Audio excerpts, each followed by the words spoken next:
नमस्कार, जय हिंद। आई हिंदी चैनल से मैं हूं प्रदीप, आपका बहुत बहुत स्वागत करता हूं। दोस्तों 66 बीपीएससी प्रीलिम्स का ये हमारा तीसरा एमसीक्यूज टेस्ट है और अगर आप इसका पीडीएफ डाउनलोड करना चाहते हैं तो वीडियो के डिस्क्रिप्शन में दिया गया है, वहां से आप इसको डाउनलोड कर सकते हैं। चलिए शुरू करते हैं। इसमें हमारा पहला क्वेश्चन है कि वायुमंडल में होने वाली समस्त मौसमी गतिविधियां किस मंडल में घटित होती हैं। आप जब ज्योग्राफी में वायुमंडल के बारे में, वायुमंडल की संरचना का अध्ययन करते हैं तो आप देखते हैं कि सबसे पहले आपको क्षोभ मंडल मिलता है, फिर समताप मंडल, फिर मध्य मंडल, फिर आयन मंडल और उसके ऊपर बहिर्मंडल, स्पेस पूरा आ जाता है।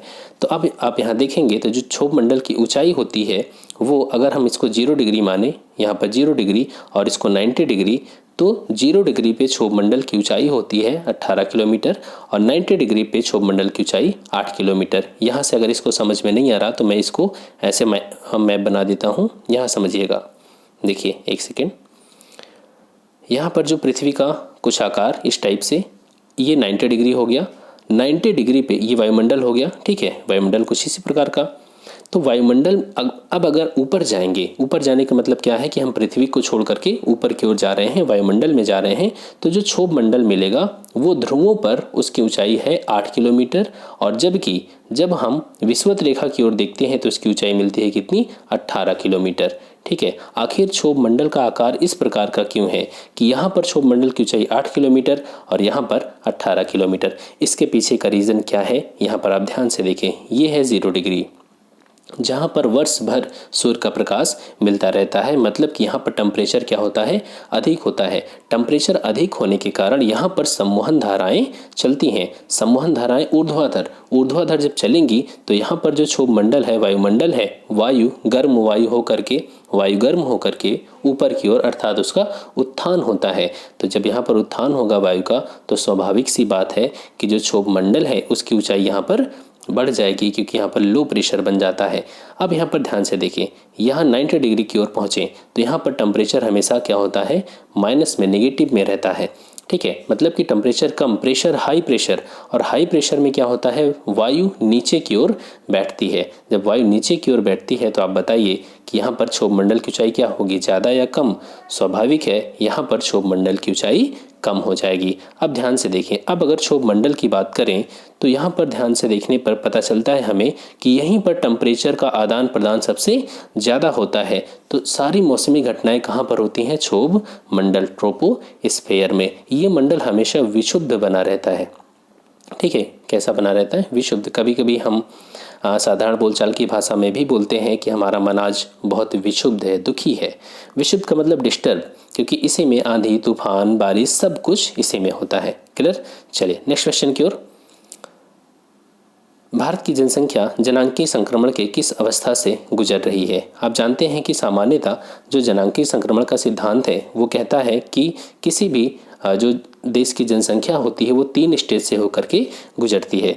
अगर आप इसको समझे, मान लीजिए कोई देश है तो शुरू में वो देश कैसा रहता है, एग्रीकल्चरल इकोनॉमी वहाँ पर ज़्यादा रहती है।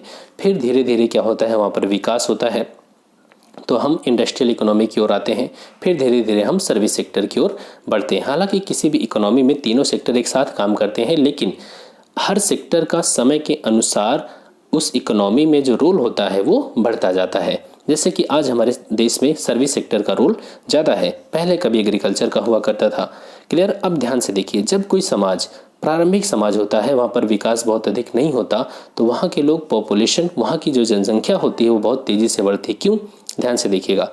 जनसंख्या बहुत तेज़ी से ना बढ़ के बल्कि क्या रहती, स्थिर टाइप की रहती। क्यों, समझिएगा इसको। जब कोई समाज प्रारंभिक समाज है, वहाँ पर मुख्यतः खेती होती है, तो लोग बच्चे ज़्यादा पैदा करते हैं। क्यों, बच्चे ज़्यादा इसलिए क्योंकि उनको खेतों में काम करवाना। तो यहाँ पर बर्थ रेट भी हाई है, और चूंकि यहाँ पर ज़्यादा स्वास्थ्य सुविधाओं का विकास नहीं होता तो यहाँ पर जो मृत्यु दर होती है वो भी, डेथ रेट भी हाई हो जाती है। जब कोई भी देश थोड़ा सा विकास करता है तो क्या होता है, वहाँ पर ध्यान से समझिएगा, स्वास्थ्य सुविधाओं का विकास हो जाता है तो डेथ रेट क्या होती है, कम हो जाती है। लेकिन स्वास्थ्य सुविधाओं का विकास तो जल्दी हो गया, लेकिन लोगों की सोच में उतना अधिक परिवर्तन नहीं होता। वो अभी भी बच्चों को ईश्वर की देन मानते हैं। तो यहाँ पर डेथ रेट तो कम हो गया, लेकिन जो बर्थ रेट है वो अभी भी हाई बना हुआ है। तो ये जो गैप आ गया, बर्थ रेट हाई है, डेथ रेट कम हो गया, तो ये जनांकिकी संक्रमण की दूसरी स्टेज है और इस स्टेज में क्या होगा, कोई भी देश जनांकिकी विस्फोट की स्थिति में आ जाएगा, मतलब यहाँ पर पॉपुलेशन बहुत तेजी से बढ़ेगी। थर्ड स्टेज क्या होता है, आज जैसे विकसित देश जिनसे गुजर रहे हैं, जहाँ पर लोगों की सोच भी आधुनिक हो गई है और वहाँ पर स्वास्थ्य सुविधाओं का भी विकास बहुत हो गया। बर्थ रेट वहाँ पर बहुत ही कम है, 1 बच्चे 2 बच्चे बहुत हैं। दूसरी बात, वहाँ पर डेथ रेट भी बहुत कम है, जो पैदा हो जाते हैं वो 100 साल 102 साल 105 साल 110 साल जीते हैं। तो यहाँ पर क्या है, बर्थ रेट भी कम है, डेथ रेट भी कम है। तो यहाँ की जनसंख्या क्या हो रही है, स्थिर बनी हुई है या क्या हो रही है, कम हो रही है। कहीं कहीं पर डेथ रेट ज़्यादा है, बच्चे कम पैदा हो रहे हैं, तो वहाँ पर जनसंख्या कमी आ रही है। अब यहाँ पर ध्यान से समझिए, चूँकि भारत की बात हो रही है, तो भारत में अगर आप डेटा उठा करके देखेंगे तो 1991 के बाद देखेंगे तो हमारे देश में डेथ रेट भी कम हो रही है और बर्थ रेट भी कम हो रही है। तो हम जनांकीय संक्रमण के किस दौर से गुजर रहे हैं, इस समय हमारा देश तीसरी अवस्था से गुजर रहा है। ठीक है, चलिए नेक्स्ट क्वेश्चन। 2011 की जनगणना के अनुसार बिहार राज्य में ग्रामीण जनसंख्या का प्रतिशत कितना है, अर्थात बिहार की जो टोटल पॉपुलेशन है उसकी कितनी % आबादी ग्रामीण क्षेत्रों में रहती है, तो 88.7%। इसका मतलब ये हो गया कि 11% जो आबादी है, लगभग 11.3%, वो कहाँ रहती है, नगरों में रहती है। क्लियर। जैविक सिस्टम, नेक्स्ट क्वेश्चन। जैविक सिस्टम में रासायनिक क्रिया की प्रक्रिया को तेज करने में कौन से फैक्टर उत्तरदायी होते हैं। आप जानते हैं कि जैसे हमारा शरीर है, तो जब हम डाइजेशन सिस्टम पढ़ते हैं तो वहाँ पर आपके पेट में, स्टमक में जठर रस निकलता है, जिसको हम गैस्ट्रिक जूस कहते हैं। जठर रस में क्या क्या होता है, HCl होता है, हाइड्रोक्लोरिक एसिड, पेप्सिनोजन एंजाइम होता है। पेप्सिनोजन एंजाइम जो होता है वो इनएक्टिव होता है, इसको एक्टिव होने के लिए अम्लीय माध्यम चाहिए होता है और वो अम्लीय माध्यम HCl प्रोवाइड करता है। अब ये पेप्सिनोजन पेप्सिन में चेंज हो जाता है और पेप्सिन एक्टिव हो जाता है। पेप्सिन एक्टिव होकर क्या करता है, ये जो आपने प्रोटीन खाया है, आपने पनीर खाई है, दाल खाई है जिसमें प्रोटीन है, उस प्रोटीन को ये क्या करता है, पेप्टोन्स में तोड़ देता है। तो कहने का मतलब अगर पेप्सिन नहीं होता तो क्या होता, क्या प्रोटीन पेप्टोन्स में टूटता, जी नहीं, अर्थात प्रोटीन का जो पाचन है वो नहीं हो पाता। तो रासायनिक क्रिया को तेज करने का काम कौन कर रहा है, एंजाइम्स कर रहे हैं। ठीक है, आगे चल के आप और एंजाइम्स देखते हैं, जैसे कि काइमोट्रिप्सिनोजन, ठीक है, और ट्रिप्सिनोजन, कई प्रकार के एंजाइम्स होते हैं। तो यहाँ पर अगर ध्यान से देखें आप, तो जैविक सिस्टम में रासायनिक क्रिया की प्रक्रिया को तेज करने में उत्तरदायी कारक कौन से होते हैं, एंजाइम्स। क्लियर। चलिए नेक्स्ट क्वेश्चन। और हाँ, एक चीज़ और देख लीजिए कि जो एंजाइम्स होते हैं वो मूलतः किससे बने होते हैं, प्रोटीन से। चलिए नेक्स्ट क्वेश्चन हमारा, कोशिका का रसोई घर कहा जाता है किसे, माइटोकॉन्ड्रिया को, तारक को, हरित लवक को, रसधानी को। तो ध्यान रखना, यहाँ पर बात हो रही कोशिका का रसोई घर। अब आपके दिमाग में आया होगा माइटोकॉन्ड्रिया के बारे में।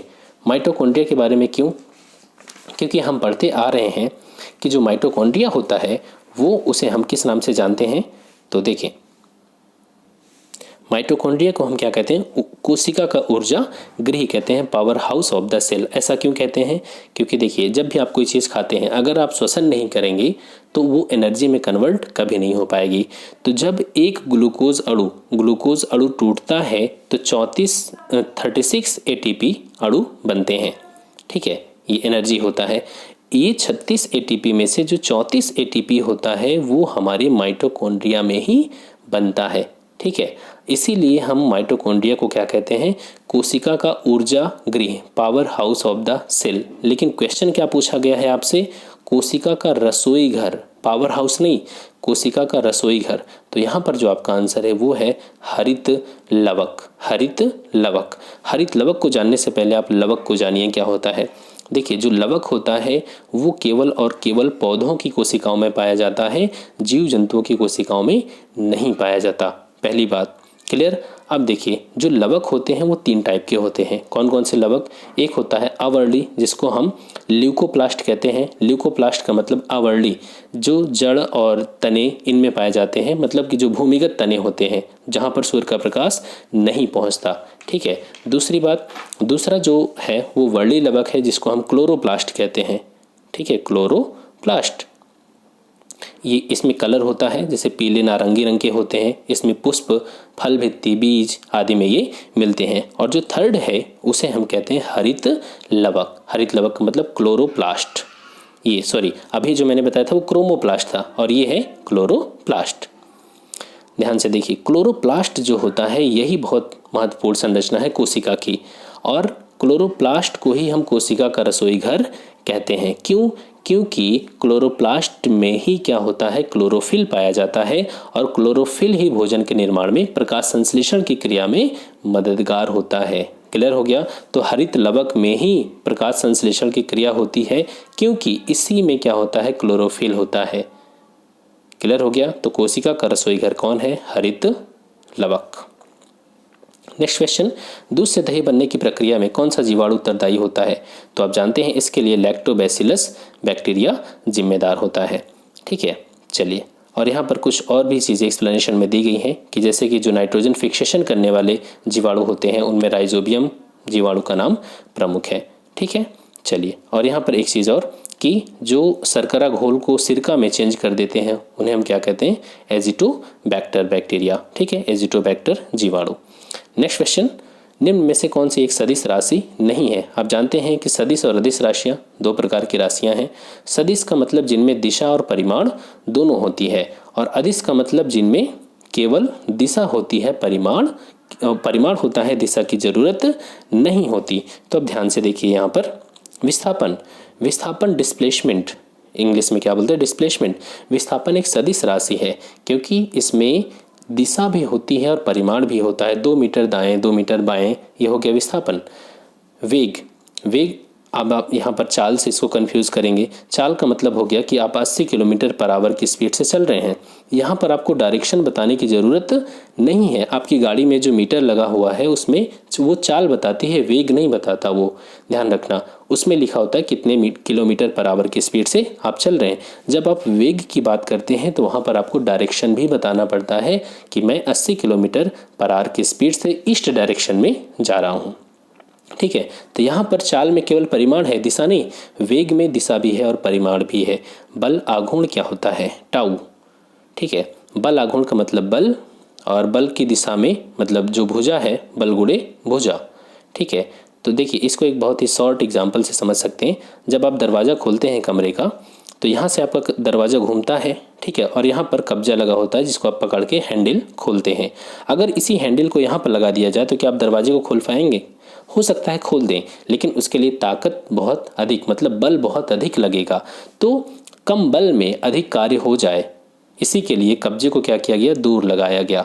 तो जो बलाघूर्ण होता है इसमें यह एक सदिश राशि है क्योंकि इसमें बल भी है, बल का परिमाण भी है और डायरेक्शन भी है। ठीक है, चलिए नेक्स्ट, यहाँ पर समय 2 घंटे, 4 घंटे, 2 दिन, 1 साल, 20 साल। यहाँ पर जब आप समय की बात करते हैं तो यहाँ पर केवल परिमाण होता है, दिशा नहीं। तो कौन सी राशि सदिश नहीं है? मतलब कि समय एक अदिश राशि है। नेक्स्ट क्वेश्चन, नेक्स्ट कहाँ गया? यहाँ पर, गहरे सागर में किसी डूबी हुई वस्तु की सही स्थिति जानने के लिए किस यंत्र का प्रयोग किया जाता है? सागर में कोई चीज़ डूबी है, उसे कैसे पता करेंगे? उसके लिए सोनार होता है। सोनार का मतलब sound navigation and ranging. Sound navigation and ranging. अब ध्वनि की बात करें तो ध्वनि, यहाँ पर ध्यान से समझिएगा, जो हम ध्वनि सुन रहे हैं, आप जो मेरी बात सुन रहे हैं, उसकी आवृत्ति 20 से 20,000 हर्ट्ज के बीच में है। 20K का मतलब 1000। 20 से 20,000 हर्ट्ज के बीच में मेरी आवृत्ति है। उन्हीं आवृत्तियों को हम सुन सकते हैं। जो 20 हर्ट्ज से कम आवृत्ति होती है उनको हम अवश्रव्य बोलते हैं। अव का मतलब क्या होता है? कम।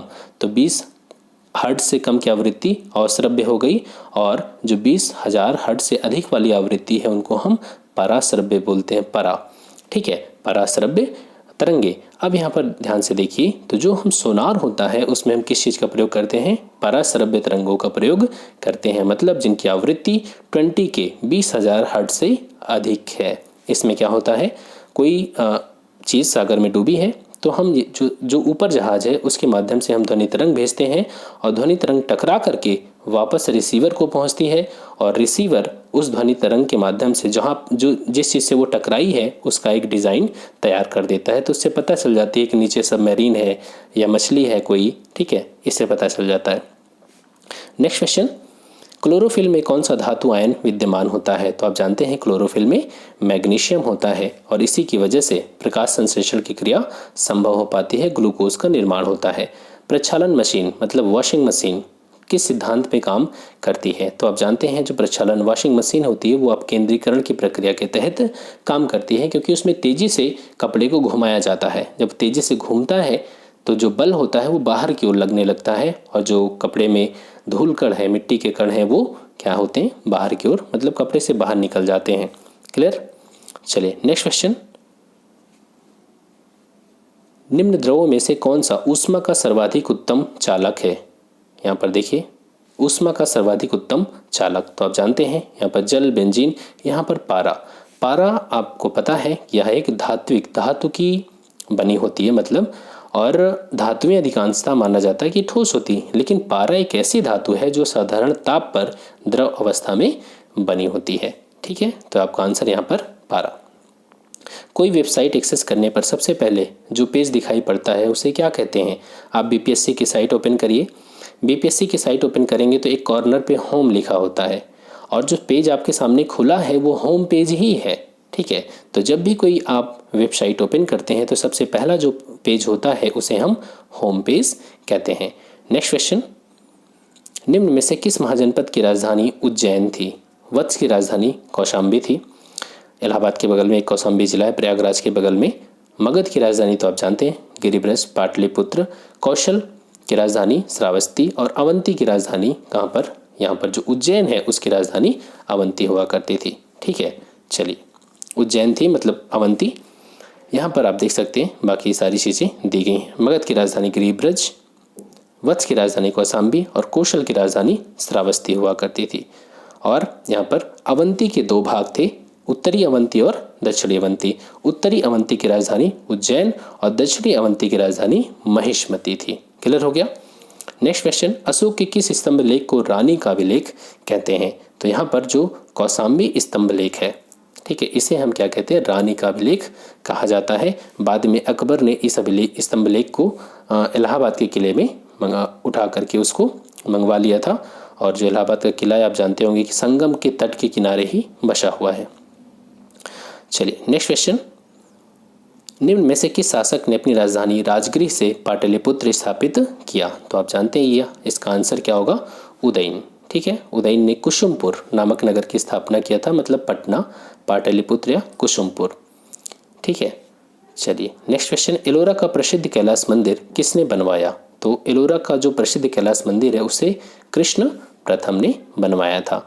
और दंती दुर्ग जो है इसमें नाम दिया गया, वो राष्ट्रकूट राज्य की स्थापना इसे ने किया था। ठीक है, और ये राष्ट्रकूट शासक ही था कृष्ण प्रथम, इसी ने कैलाश मंदिर का निर्माण करवाया। और ये किस शैली में बना हुआ है? तो ये बेसर शैली में बना हुआ है। हम बेसर शैली के बारे में पहले ही बात कर चुके, नागर, बेसर और द्रविड़। हिमालय से आप विंध्य रेंज तक आएंगे तो यहाँ पर जो मंदिर आपको मिलेंगे देखने को वो नागर शैली में बने होते हैं। विंध्य से नीचे कृष्णा नदी तक आएंगे तो यहाँ पर ये बेसर शैली में बने होते हैं और कृष्णा नदी से कन्याकुमारी तक द्रविड़ शैली में मंदिर बने होते हैं। जो बेसर शैली के मंदिर हैं विंध्य से कृष्णा नदी के बीच में, इसमें आपको नागर के भी लक्षण देखने को मिलेंगे और द्रविड़ शैली के भी मंदिरों के लक्षण देखने को मिलते हैं। क्लियर?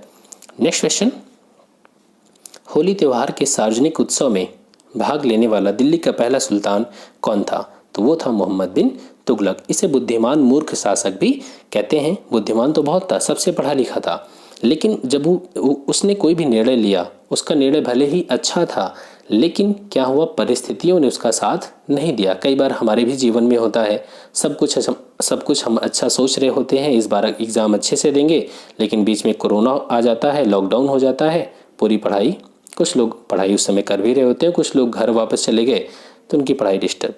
इसी तरह मोहम्मद बिन तुगलक था। कई बार उसने अच्छा निर्णय लिया, राजधानी परिवर्तन किया, सिक्कों के बारे में उसने थोड़ा सा कुछ चेंज किया, लेकिन सारे उसके निर्णय जो थे उसके अगेंस्ट साबित हुए और उसे बुद्धिमान और मूर्ख शासक कहा जाने लगा। तो होली के त्यौहार में ये भाग लेता था। दिल्ली का पहला सुल्तान था मोहम्मद बिन तुगलक। नेक्स्ट क्वेश्चन, बिहार में तेल शोधक कारखाना कहाँ पर है? बरौनी में। ठीक है, और बरौनी कहाँ पर है? बेगूसराय जिले में है। भारत में कितनी ऑयल रिफाइनरीज हैं? तो आप ध्यान रखिएगा, भारत में टोटल 18, इसको मैं ऐसे बांट के बताता हूँ, +3 + 2, मतलब कि 18 3 21 2 23 रिफाइनरीज हैं। 18 जो हैं वो पब्लिक सेक्टर की हैं, पब्लिक सेक्टर अंडरटेकिंग्स मतलब सरकार की हैं।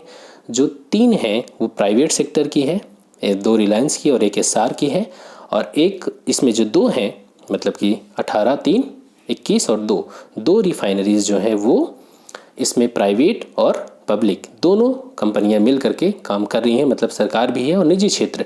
तो 18 सरकारी कंपनियां, 3 प्राइवेट कंपनियां और 2 ज्वाइंट वेंचर के रूप में काम कर रही हैं। तो टोटल 25 रिफाइनरीज भारत में हैं।